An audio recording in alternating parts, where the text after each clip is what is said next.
বাংলার মুখ্যমন্ত্রী বলছেন যে বাইরে যারা পরিযায়ী শ্রমিক তারা রাজ্যে ফিরে আসবে।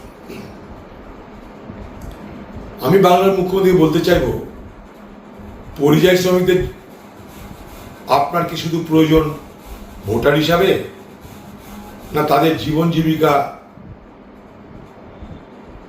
অর্জন করবার আরো বড় সুযোগ দেওয়ার জন্য? কোনটা? সারা ভারতবর্ষের অন্যান্য রাজ্যগুলো, বিশেষ করে দক্ষিণের রাজ্য, পশ্চিমের রাজ্য, সেই সমস্ত রাজ্যে গিয়ে বাংলার পরিযায়ী শ্রমিকরা যে পরিমাণ রোজগার করেন তার কিয়দংশ, সামান্য অংশ বাংলায় পরিশ্রম করে রোজগার করতে পারবেন না। তাই তাদেরকে বাইরে গিয়ে রোজগার করতে হয়, কারণ তাদের কাছে রোজগার করলে উদ্বৃত্ত পয়সা থাকে। আপনি পরিযায়ী শ্রমিকদেরকে বাংলায় না ডেকে আপনি কেন ভারত সরকার এবং কোর্টের কাছে যাচ্ছেন না যে পশ্চিমবঙ্গের পরিযায়ী শ্রমিক যে যে রাজ্যে আছে তাদের সেই সমস্ত রাজ্যে সুরক্ষা দেওয়ার জন্য প্রত্যেকটা রাজ্যকে নির্দেশ দেওয়া হোক? সুপ্রিম কোর্ট এই বার্তা ভারতবর্ষের প্রত্যেকটা রাজ্যকে দিক, তার জন্য আপনি সচেষ্ট হচ্ছেন না কেন? কেন এত চিন্তা করছো বলো তো? সামনেই মেয়ের বিয়ের এত খরচ, সোনার দাম দেখেছো? নিউ মথুরা প্রসাদ জুয়েলার্সে একদম পেপারের দরে সোনার গহনা পাওয়া যায়, আর মজুরি একদম আমাদের সাধ্যের মধ্যে। তাই তবে চলো আজই যাই। বিয়ে বা যে কোনো অনুষ্ঠানে সোনার গহনা মানে নিউ মথুরা প্রসাদ জুয়েলার্স। এখানে কাগজের দরে ও অতি কম মজুরিতে সোনার গহনা পাওয়া যায়। নিউ মথুরা প্রসাদ জুয়েলার্স, কাঁচরাপাড়া। তারা শুধু বাইরে রোজগার করে নিজেদের পকেট ভরেছে তা তো নয়, সেই রোজগারের টাকা বাংলাতে পাঠাচ্ছে, ফলে আপনার রোজগার বাড়ছে। সেই টাকা থেকে আপনি লক্ষ্মীর ভাণ্ডার দিতে পারছেন, কন্যাশ্রী দিতে পারছেন। তাদেরকে খামোখা বাংলায় ডেকে, যে বাংলায় এমনি কাজ নাই, গোদের উপর বিষ ফোড়ার মতন আবার পরিযায়ী শ্রমিক ডেকে আপনি কি মহান কাজ করবেন আমার জানতে ইচ্ছা করছে।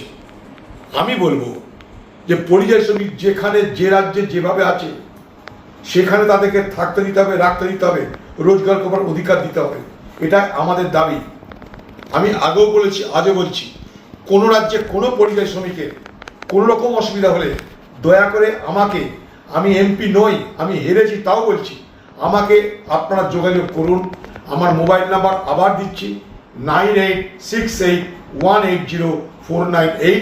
আমি আপনাদের জন্য যেখানে যা বলার, যা করার সব করব, আন্তরিকতার সঙ্গে করব, কোনো ধান্দাবাজি নিয়ে করব না, এটুকু ভরসা রাখতে পারেন। কারণ এটা একটা খেলা চলছে বাংলায় পরিযায়ী শ্রমিকদের নিয়ে, তাদেরকে নিয়ে চিনিমিনি খেলা বন্ধ। কোথাও কোনো রকম জুলুম হলেও, হয়রান হলে, অত্যাচার হলে তার জন্য আইনের ব্যবস্থা নেই। তার জন্য সেখানকার সরকারের সঙ্গে কথা বলুন, তার জন্য যা যা করার আন্দোলন করুন, পার্লামেন্টের মধ্যে করুন, পার্লামেন্টের বাইরে করুন। কিন্তু আপনি চাইছেন এই ঝামেলাটা বেঁচে থাক, জিয়ে থাক, এই ঝামেলাটা চলতে থাকুক, কারণ তাতে আপনার মুনাফা বেশি, ভোটের মুনাফা বেশি, আপনার সুবিধা হবে রাজনীতির অঙ্ক কষতে। আরও বলছি, পরিযায়ী শ্রমিকের কোনো জাত নেই, ধর্ম নেই। তারা হিন্দু, তারা মুসলমান, তারা শিখ, তারা খ্রিস্টান, যে কোনো জাতির শিডিউল কাস্ট, শিডিউল ট্রাইব, তাদের বাধ্য হতে হচ্ছে তাদের পরিযায়ী শ্রমিক হতে। কেউ শখে করে পরিযায়ী শ্রমিক হয়নি, তারা সেখানে রোজগার করছে, তো আপনি কী করবেন?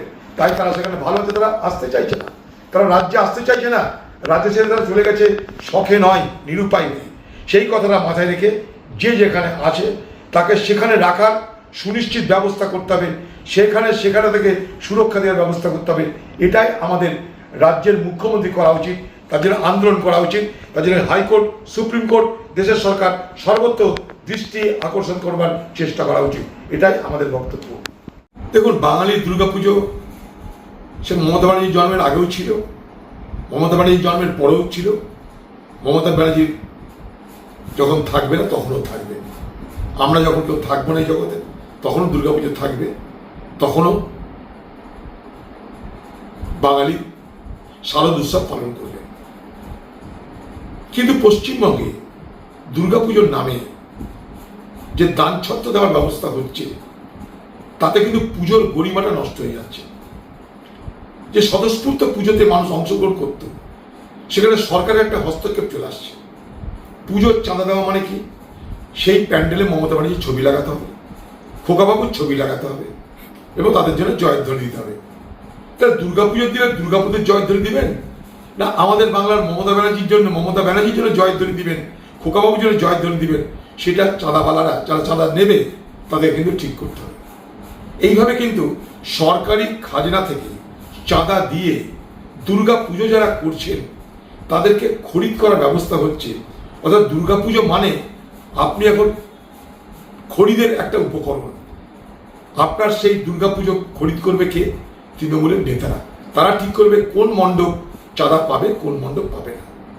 যে মণ্ডপ পাবে ধরে নিতে হবে তারা তৃণমূলের সমর্থক, যে মণ্ডপ পাবে না ধরে নিতে হবে তারা তৃণমূলের সমর্থক নয়। সর্বোপরি বাংলায় লক্ষ লক্ষ দুর্গাপুজো হয়, আপনি সবাইকে কি দিতে পারছেন? না দেবেন? সারা পশ্চিমবঙ্গে যখন আমার আপনার মাথার উপরে ধারের বোঝার পরিমাণ 7,31,000 কোটি টাকা, কালকে যখন একটা বাচ্চা শিশু জন্মালে তার মাথার উপরে ধারের বোঝা হবে প্রায় 70 থেকে 80,000 টাকা, তখন আপনি কোন মুখে মানুষের ট্যাক্সের টাকা দান ছত্র করে মমতা ব্যানার্জির খোকাবাবুর জন্য ঢোল বাজানো বাধ্য করতে পাড়ায় পাড়ায় পুজো মণ্ডপে আপনি বাধ্য করছেন। এতে বাংলার যে দুর্গাপুজোর অনাবিল আনন্দ, বাংলার দুর্গাপুজো যা সকলের জন্য সার্বজনীন, সেইখানটা কিন্তু সরকারি হস্তক্ষেপ। আর সরকারি হস্তক্ষেপ মানে তার নিয়ম কানুন মেনে চলবার বাধ্যবাধকতা। ছবি টাঙাতে হবে, দুর্গাপুজোকে ফুল দেন আর বাতাসা না দেন, আমাদের বাংলার মমতা দেবীকে বাতাসা ফুল দিতেই হবে, তার খাতির করতে হবে, তার স্লোগান দিতে হবে, ভালো ফটো ছাপাতে হবে, কোনটা তার মিষ্টি হাসি সেটা আপনাকে খুঁজে বার করে চাপিয়ে সেটাকে লাগাতে হবে, তবে না চাঁদা। আমি বলেছিলাম বাংলার মুখ্যমন্ত্রীকে, কয়েকদিন আগে ঈদ হয়ে গেল, এই ঈদের সময় অন্তত ঈদগাহগুলোতে যেখানে ঈদের নামাজ হয় সেই ঈদগাহগুলোতে অন্তত আলো দিয়ে সাজিয়ে দিন, সামান্য পয়সা লাগতো, দেননি আপনি।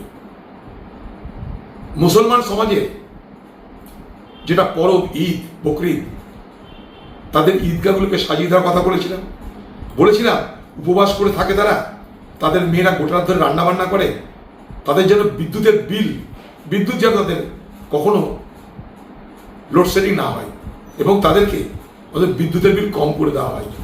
আজকে আপনি দুর্গাপুজোর জন্য প্যান্ডেলে 80% বিদ্যুতের বিল ছাড়ছেন, এটা তো শয়ে কোটি টাকা। সেই বিদ্যুতের বিল আপনি তো দেবেন না। মমতা ব্যানার্জি না পুজোর চাঁদা দিচ্ছেন, না বিদ্যুতের বিলের টাকা দিচ্ছেন। মমতা ব্যানার্জির পৈতৃক সম্পত্তি তো নয় তাজা, সেগুলো কি করছেন আপনি? সেই চাঁদাগুলো আপনি যেটা দিচ্ছেন মানুষকে, আমাদের থেকে ট্যাক্স আদায় করে নিচ্ছেন, অর্থাৎ গঙ্গা জলে গঙ্গা পুজো করছেন। আমাদেরই টাকা নিয়ে আপনি দান ছত্র করছেন, নিজের নাম ফাটানোর জন্য, নিজের ঢোল বাজানোর জন্য ব্যবস্থা করছেন এবং এই বাংলায় হিন্দু আপনার এটা প্রমাণ করার জন্য আপনি একদিকে জগন্নাথ দেবের মন্দির, একদিকে দুর্গাপুজোর চাঁদা, এইভাবে আপনি বাংলায় এক বিভাজনের রাজনীতি করছেন। আমি বলছি যদি দুর্গাপুজোতে আপনি 1,10,000 টাকা দেবেন, তাহলে কেন ঈদ বকরিদে দেবেন না? কেন বড়দিনে দেবেন?